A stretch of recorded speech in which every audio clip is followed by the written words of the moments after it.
I spent years in the military, and when I got out, somebody at church hit me with the craziest thing I'd ever heard. They looked me dead in the eye and said, "All that military stuff, you need to leave that behind. It has no place." Just like that, everything I had lived, sacrificed, and bled for, erased. My DD 214, the one piece of paper that held my entire service, my blood, sweat, and tears, suddenly felt worthless. A past I was supposed to hide. So I buried it, shoved it in the bottom of a drawer, and tried to bury myself with it. And I actually believed the lie that to serve God, I had to stop being a soldier. That was the biggest mistake of my life. Tell me if this sounds familiar. You hang up the uniform, walk into civilian life, and start looking for where you fit. If you've got faith, figure church is the right place. It's supposed to be a family, right? But for so many vets, it feels like another planet, a different language, different culture. They'll thank you for your service once a year on Veterans Day, but the other 364 days, that's a massive gap. They talk about peace, and your mind flashes back to chaos, to gunfire, to loss. They talk about forgiveness, and you're wrestling with memories you can't even say out loud. They live casual, laid-back lives, and you're carrying a sense of urgency most people can't even fathom. You were trained to be direct, mission-focused, disciplined. And in the middle of a quiet Sunday service, that intensity feels out of place. It feels like the very things that kept you alive out there are the things you've got to destroy just to belong here. That's where the identity crisis kicks in. For years, you were a Marine, a soldier, an airman, a sailor. Boot camp forged your identity. Deployments sharpened it like a blade. And then someone says, leave that part of you at the door. It's like they're asking you to cut off your own soul. And brother, you are not alone. Veterans all over this country feel misunderstood, isolated, and spiritually homeless, even inside the house of God. That was me. I was faking it, going to church, saying the right words, wearing the mask, but inside, I felt like a fraud. And then I met this guy named Frank, Vietnam vet, weathered face, eyes sharp as steel, the kind of man who'd clearly been tested by fire and came out unshaken. I opened up my story to him one morning, told him about how I felt like my military past was a dead weight on my spiritual future. He just listened. And when I finally ran out of words, he didn't hand me some cheap cliche. He leaned in and said, "Can I see your DD 214? That question floored me. No one had ever asked to see it. But I went home, dug it out of that drawer like I was pulling up something buried in a coffin. It felt heavy, like a gravestone. Next week, I handed it to him, and he didn't skim it. He studied it. His finger traced every section. When he looked back up, his eyes had the next level understanding that only comes from someone who's been where you've been. You think this is a history document, he said, a record of what you did? But you're wrong. This isn't history. It's a resume. It's your list of qualifications for the kingdom. He pointed to my MOS in Block 11. See this? Civilians don't get it, but I do.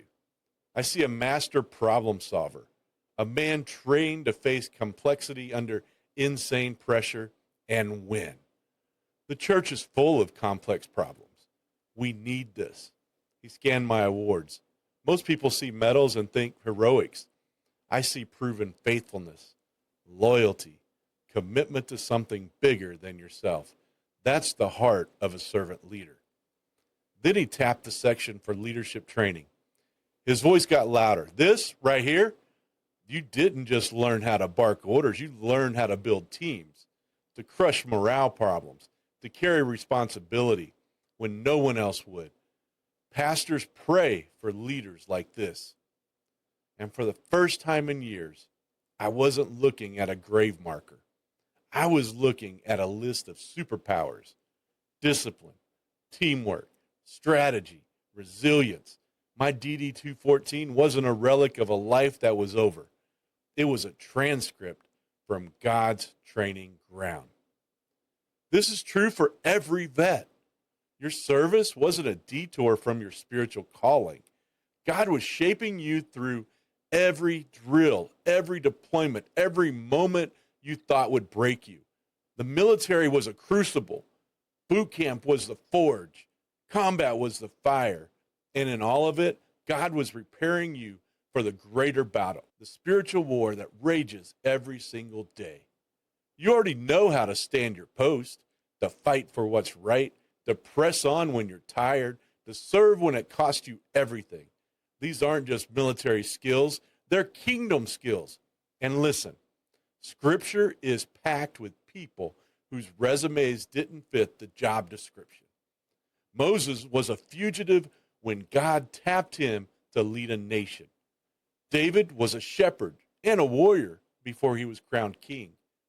Paul was hunting Christians before God turned him into the church's greatest missionary.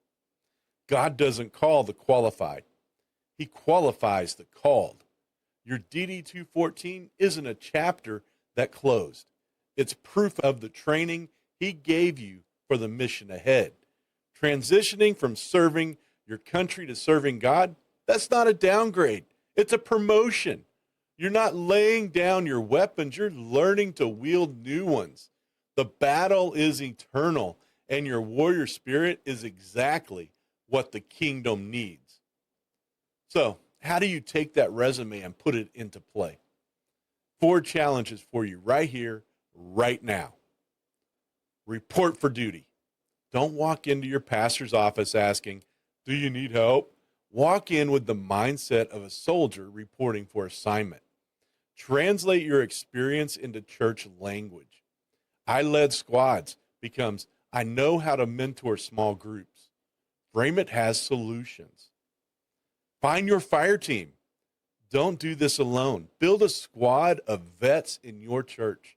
That camaraderie you've been missing, it's not gone. It's your spiritual fire team. Deploy your skills. Look for needs and step in. Logistics, mentorship, security, outreach. Every church has gaps, and you've already been trained to fill them. This is your new MOS. Own it. Crush it. Continue your training. Soldiers never stop training. Neither do kingdom warriors. Get in the word. Sharpen your leadership. Stay spiritually mission ready.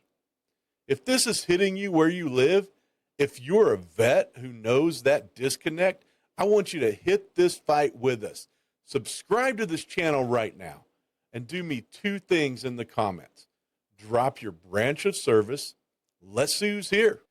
Share 1 skill from your military service that you now see has a qualification for ministry. That DD 214 you've got, it's not a relic. It's not dead history. It's proof you've been tested, proof you've been forged, proof you've been faithful. The uniform may be in the closet, but your mission is far from over. It's been redefined. You were a warrior for your country. Now, brother, it's time to be a warrior for the kingdom. Remember, you are not disqualified. You are being redeployed.